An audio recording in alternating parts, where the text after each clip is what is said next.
Hello hello guys के छ मेरो ठिकठाक छ हजुरहरुको पनि ठिकठाक होला। यसो उठेको केटाहरु त भुर्क्यौ फोड्न लागेछ पैसाको। घर जाने भने तयारी गर्न लागेछ।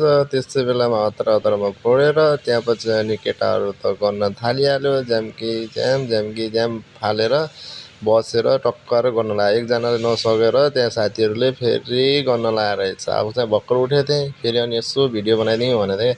लास्ट अनि यो पैसा चाहिँ कति हुन्छ हजुरहरुलाई म भन्नेछु, अन्त्यसम्म हेर्नु होला। त्यसै बेलामा फेरि हाम्रो दाइ पनि ट्याक्क मेन्जर दाइ ड्युटी सकेर आउनु भएको रहेछ।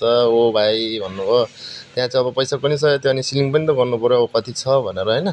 टक्क पारेर यता काउन्ट गरिरहेको थिएँ दाइहरुले टक्क पारेर। अनि मलाई पनि जोस आएको, अब मेरो पैसा त होइन म पनि यसो समातौँ न उडाउन त भनेर यसो जोसिएको। म चाहिँ जोसियै भएछु के। पैसा साथीहरुले भन्छन् नफाल पैसा फाल्नु न भन्दै मलाई फेरि अरूको पैसा फेरि एकदम रमाइलो लाग्ने क्या। जोसिएर फेरि मैले फेरि पैसा उडाइदिएको थिएँ के टक्क पारेर। अनि टक्क उडाइरहेको थिएँ पैसा चाहिँ। फेरि अनि लास्टमा फेरि अनि म कस्तो जोस पारामा आएर आफ्नै पैसा जस्तो लागेर के टक्क त्यहाँ पैसा